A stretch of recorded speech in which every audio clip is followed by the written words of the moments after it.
शनाया, वो बच्चा तो ठीक है ना? कातिल है ये। इसने मेरा बच्चा मुझसे छीन लिया है। आज मेरे बेटे पर किसी की कोख उजाड़ने का इल्जाम लगा, उसे कातिल कहा गया है। माँ, इस संसार में कहीं ना आज भी कोई ना कोई सच्ची शक्ति जरूर है जो मेरे बेटे को उन काली शक्तियों के साए से छुटकारा दिला सके। माँ बताइए, कहाँ है वो शक्ति?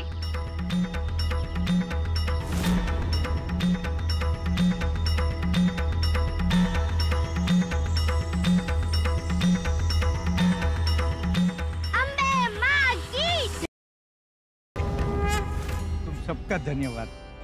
अम्बे माँ तुमको खुश रखे। गड्ढे में से हाथ गाड़ी क्या निकाल दी, ये लड़की तो अपने आप को बाहुबली समझती है। जिसकी जितनी उम्र हो उतना ही काम करना चाहिए। देखो अब चोट लग गई ना, क्यों? अब दर्द हो रहा है ना? दर्द और मुझे बिल्कुल नहीं। और वैसे भी किसी की मदद करने से चोट लगे तो दर्द नहीं होता, सुख मिलता है। पर तुम कैसे समझोगे? बेचारे बूढ़े काका कहते रहे मेरी मदद करो, और तुम अपनी चाय में बिस्किट डुबो कर मजे ले रहे थे। दिखने में तो बड़े हट्टे-कट्टे लगते हो, पर एक नंबर की जीरो हो, जीरो। और आपने क्या कहा था? मैं अपने आप को बाहुबली समझती हूँ। बाहुबली तो नहीं, पर अक्कल वाली जरूर हूँ। क्यों काका, कुछ गलत कहा मैंने? नहीं बेटा।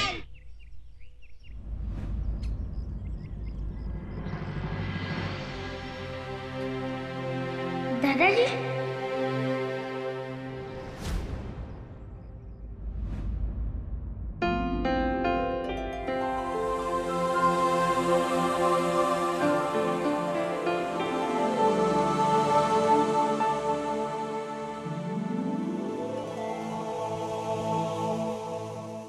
क्या हुआ? जैसे ट्रे लेकर गई थी वैसे ही वापस लेकर आई।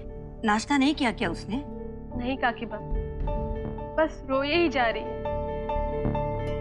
दिल टूट गया है उनका। इतने सालों के इंतजार के बाद गोद भरी थी उसकी। शनाया तो खुश थी ही, मेरा अल्पेश भी खुशी से खिल गया था। मगर एक हादसे ने सारी खुशियां छीन ली। मुझे डर इस बात का है कि शनाया वो इस सदमे से बाहर निकल पाएगी या नहीं।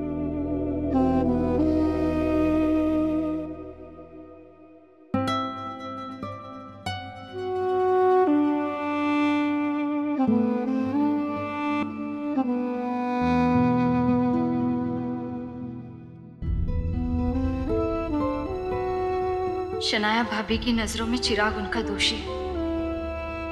पता नहीं वो इस मुश्किल से कैसे बाहर निकल पाएगा। मुश्किल में फंसे हुए की मदद तो जरूर करना चाहिए ना दादाजी। मैंने तो वही किया ना जो आपने मुझे सिखाया था। तो फिर क्यों नाराज हो? दादू कुछ तो बोलो। नाराज हो तो डांट लो ना, मैं आपकी डांट से भी खुश हो जाऊंगी।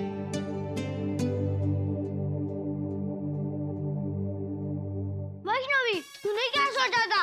तू हाथ गाड़ी वाले बूढ़े काका की मदद करेगी तो तेरे दादू खुश हो जाएंगे, तुझे शाबाशी देंगे नहीं? ये तो ये भी नहीं पूछे वहाँ कितने आदमी थे। दादू, वहाँ कुछ लोग थे, हट्टे कट्टे लंबे ऊंचे, पर कोई मदद के लिए तैयार ही नहीं था। तो मैं क्या करती थोड़ी सी मदद। और ये चोट लगवा ली। पर दादू, किसी न किसी को तो।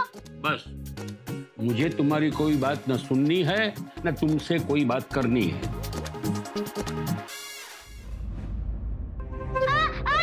मर गई। बेटा, ठीक हो जाएगा बेटा, सब ठीक हो जाएगा। अरे दादू, ठीक हो गया। आपने मेरे साथ बात की तो सब ठीक हो गया। पता है दादू, झूठ बोलना बुरी बात होती है और झूठ मूठ का गुस्सा भी। तू मने शिखव से मैं तुमसे कभी गुस्सा हो सकता हूँ बेटा?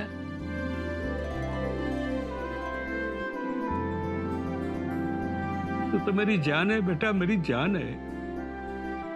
अरे दादू, जरा माँ को भी दिखा के आती हूँ, नहीं तो वो भी आपकी तरह बेकार में परेशान हो जाएगी। देखो माँ, मुझे चोट लगी है पर ज्यादा नहीं, और अब तो दादाजी ने भी दवाई लगा दी है, इसलिए तुम बिल्कुल टेंशन मत लेना। और हाँ, इतने दिनों से मेरे सपने में क्यों नहीं आई? आज रात को जरूर आना, हम लोग बहुत सारी बातें करेंगे। और हाँ, मुझे ना आपसे एक खास बात भी करनी है, मैं आपको बहुत कुछ बताऊंगी। अनोखी है मेरी वैष्णवी, इतनी प्यारी बातें करती है, मन करता है सारा दिन सुनता रहूं। सबके लिए इसके दिल में प्यार है, दया है। बस अम्बे माँ ने एक अन्याय कर दिया इसके साथ। इतनी छोटी सी उम्र में माँ छीन ली बेचारी, और ऊपर से सौतेली माँ। भगवान जाने क्या होगा मेरी वैष्णवी का। शनाया, प्लीज चलकर कुछ खा लो, फिर तुम्हें दवाई भी तो लेनी है।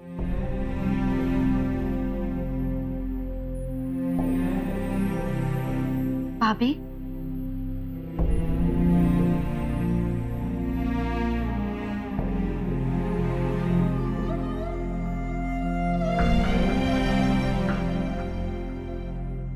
भाभी नाश्ता कर लीजिए। Alpesh, you ask her to leave the room right now, please. विद्या, तुम प्लीज जाओ यहाँ से। पहले ही बहुत दुखी है, उसे और परेशान मत करो। भाभी, मैं जानती हूँ कि आप मुझसे नाराज हैं। मैं ये नहीं कह रही हूँ कि चिराग से आपको धक्का नहीं लगा, पर उसने जानबूझकर ऐसा किया। ये मानने के लिए मेरा दिल बिल्कुल भी तैयार नहीं है। मुझे लगता है कि आपको जरूर कोई गलतफहमी हुई है। गलतफहमी? What do you mean by गलतफहमी? तुम्हें क्या लगता है मैं झूठ बोल रही हूँ? मैंने अपने बच्चे को जानबूझ के मारा है? नहीं नहीं भाभी, ऐसा बिल्कुल नहीं कह रही हूँ।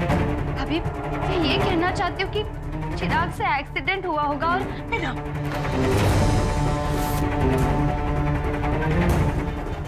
भाभी, भाभी मेरी बात सुन लीजिए। भाभी, आइंदा अपने कातिल बेटे की वकालत करने मेरे पास मत आना। Get out! भाभी, भाभी प्लीज मेरी बात सुन लीजिए।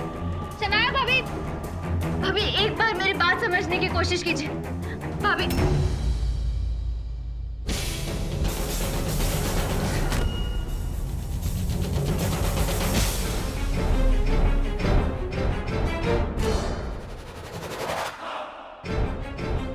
क्या हो रहा है विद्या? देवांग, मैं शनाया भाभी से कह रही थी। जानता हूँ, सब कुछ सुना मैंने। तुम्हें अंदाजा भी है विद्या की शनाया भाभी के ऊपर क्या बीत रही होगी। अपना बच्चा खोया है उन्होंने। तुम खुद एक माँ हो, please be a little considerate. Devang, मेरी बात समझने की कोशिश कीजिए। इनफ इज इनफ विद्या। चिराग को डिफेंड करने के लिए तुम इस इशू को और कॉम्प्लिकेट मत करो। विद्या, चिराग को रेडी करो, स्कूल लेकर जाना है। चिराग स्कूल जाएगा तो उसका भी माइंड इन सारी चीजों से डाइवर्ट होगा। ठीक है, मैं रेडी हूँ। मैं बस नहीं, चिराग को तुम नहीं, मैं स्कूल लेकर जाऊंगा। पर देवांग आप। विद्या, आई सेड नो।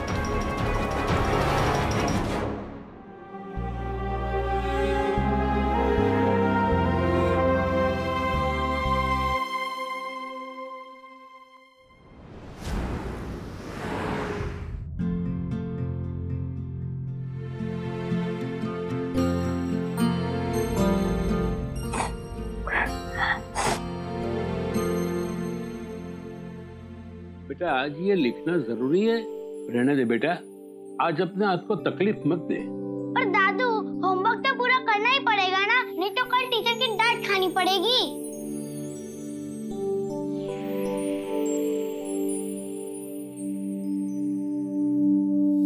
पापा।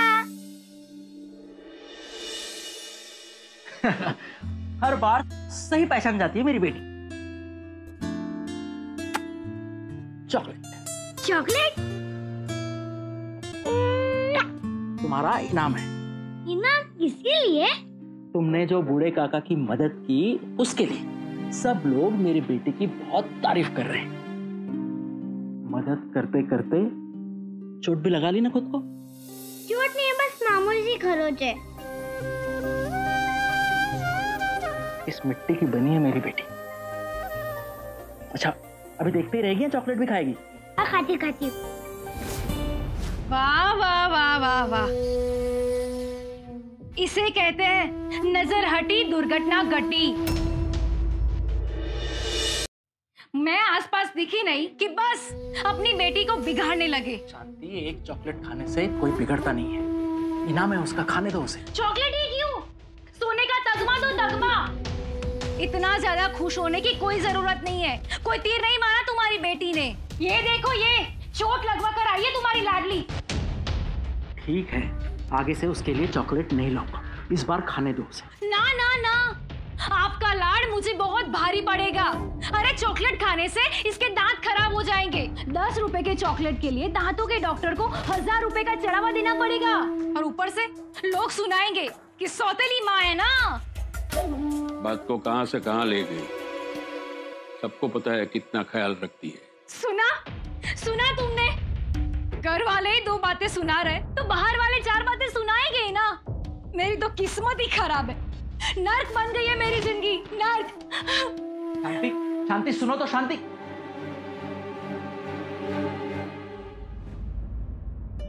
बेटा ये ले, जल्दी से खा ले। हाँ, मैं आता हूँ।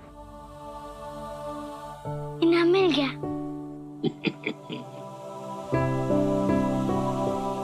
मिलना ही चाहिए था बेटा। मैं ये तो नहीं जानता कि तू किस मिट्टी से बनी हुई है, लेकिन एक बात जरूर कह सकता हूं कि मेरा दिल सोने का है, सोने का। तो इस दुनिया में लोगों की मदद करने के लिए ही आई है। किसी न किसी जरूरतमंद का भला जरूर करेगी तू।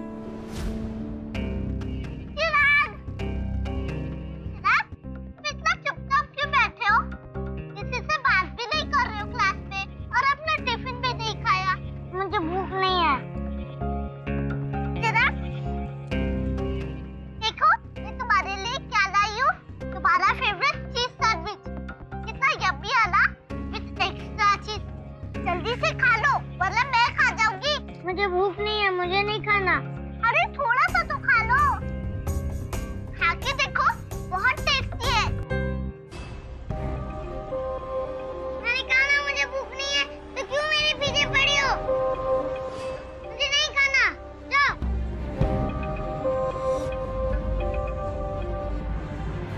तुम्हारे साथ कितने प्यार से बात कर रही हूँ और तुम मेरे ऊपर गुस्सा कर रहे हो। अगर तुमको मेरे साथ ऐसे बात करनी है तो मैं तुम्हारे साथ बिल्कुल बात नहीं करूंगी। कट्टी, बैठो अकेले यहाँ।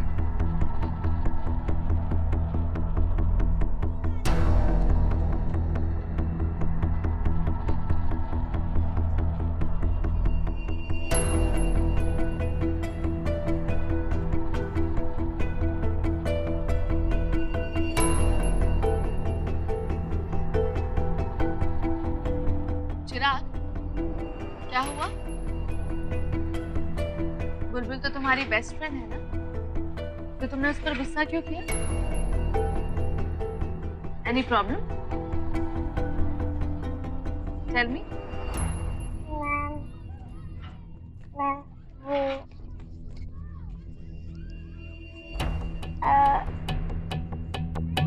चिराग, तुम इतने उदास क्यों लग रहे हो?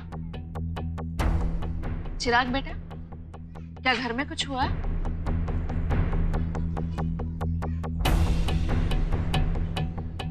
अपनी काम्या मैम को नहीं बताओगे?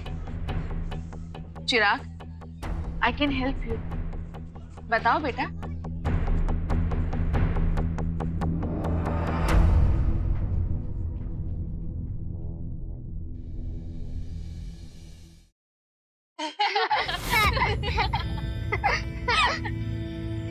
चिराग के साथ कौन हंस रहा है? कौन आया है?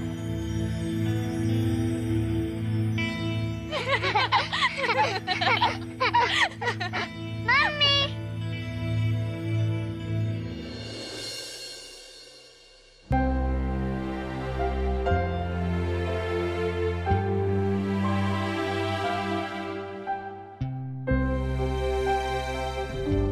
हेलो मिसेस पुरोहित। हेलो मम्मी, काम्या मैम कितने फनी जोक सुना रही थी। आप भी आओ ना, सुनो ना, बहुत मजा आ रहा है। चिराग, अपने बैग लेकर कमरे में जाओ और यूनिफॉर्म भी चेंज कर लेना। मम्मी थोड़ी देर बाद जाऊंगा। चिराग अभी जाओ, गो। काम्या मैम, आप प्रॉमिस करो कि आप कहीं नहीं जाओगे। मैं थोड़ी देर में आया, ठीक है?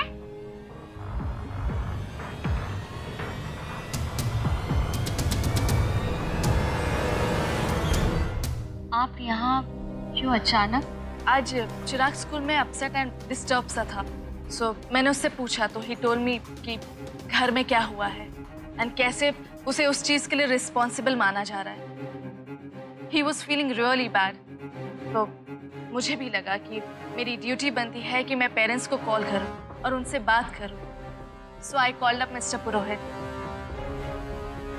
और हमारी उस इंसिडेंट के बारे में बात हुई और मुझे उन्होंने घर बुला लिया। थैंक्स फॉर योर कंसर्न और यहाँ आने के लिए आपका बहुत बहुत शुक्रिया। आप चिराग के टीचर हैं, बहुत अच्छी टीचर हैं। चिराग स्कूल में आपकी रिस्पॉन्सिबिलिटी है, आप वहाँ पे उसका ध्यान रखिए। घर पर मैं उसका ध्यान रख सकती हूँ। मेरे बच्चे के लिए क्या अच्छा है क्या बुरा है ये मुझसे बेहतर और कौन समझ सकता है। आई एग्री, पर चिराग जिस स्टेट ऑफ माइंड में है उस हालत में उसे प्रॉपर काउंसलिंग की जरूरत है, जिसे मैं। मुझे बिल्कुल ऐसा नहीं लगता। मुझे लगता है देवांग ने ऐसी आपको तकलीफ देकर यहाँ पे बुला ली। मिसेस पुरोहित, हर माँ अपने बच्चे के बारे में यही सोचती है। हर माँ क्या सोचती है ये मैं नहीं जानती, पर मुझे चिराग के लिए क्या करना है क्या नहीं करना है ये मैं अच्छी तरह से जानती हूँ और ये बात मैं आपको भी बता रही हूँ।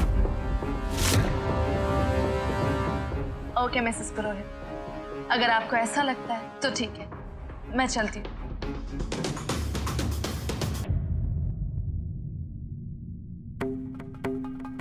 रुकिए काम्या जी।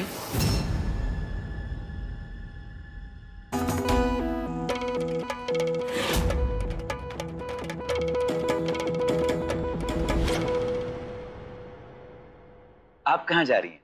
शायद मिसेस पुरोहित को मेरा यहाँ आना अच्छा नहीं लगा। नहीं नहीं, ऐसी कोई बात नहीं है, आप तो मेहमान हैं हमारे।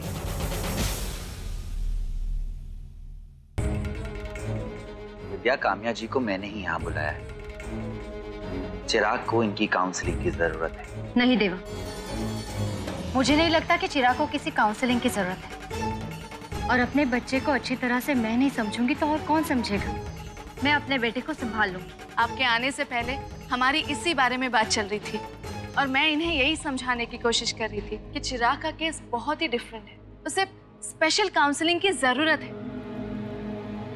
मिसेस पुरोहित, बच्चा अगर शैतानी करता है, मिसबिहेव करता है, गुस्सा करते हैं तो पेरेंट्स ज्यादा से ज्यादा क्या करते हैं? उन्हें पहले प्यार से समझाते हैं, फिर डांटते हैं in normal circumstances and normal बच्चे काफी हद तक समझ भी जाते हैं। बट चिराग, उसका अग्रेशन और unreasonable behaviour is not normal.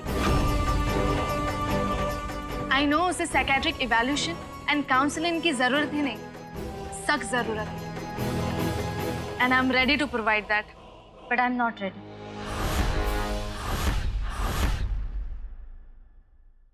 Kamya ji, please have a seat.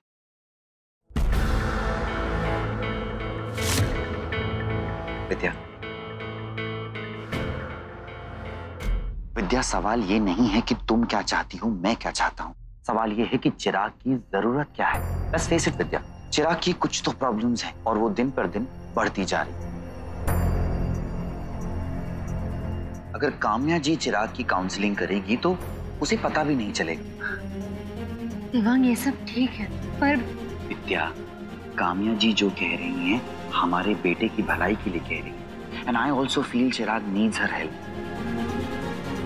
Kamya ma'am, ये देखो, ये सारे मेरे टॉयज हैं। बब्बू, हम दोनों मिलकर भी चिराग की हरकतों को नहीं सुधार पा रहे हैं। और अब देखो काम्या जी के साथ कितना मुस्कुरा रहा है। आई एम श्योर काम्या जी की हेल्प से हमारे चिराग को काफी फायदा होगा।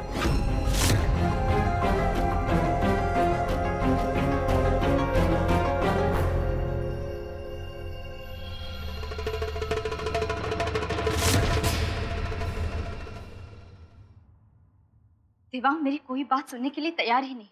अब उन्हें कैसे समझाऊं? चिराग की प्रॉब्लम कोई साइकेट्रिस्ट या फिर काउंसलर नहीं समझ सकती। उसकी प्रॉब्लम, उसकी हालत, उसकी कंडीशन सिर्फ मैं समझ सकती हूँ। उन्हें लगता है कि काम्या की हेल्थ से सब कुछ ठीक हो जाएगा, पर अब उन्हें इसमें कैसे समझाऊं कि चिराग की प्रॉब्लम सॉल्व करना काम्या के बस की बात नहीं है।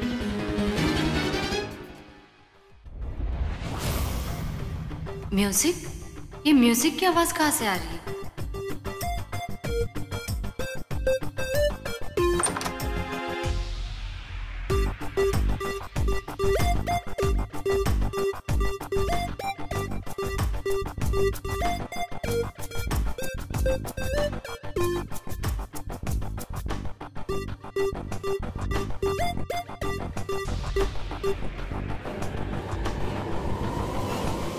शनाया भाभी को देखकर लग ही नहीं रहा कि उनके साथ इतना बड़ा हादसा हुआ है।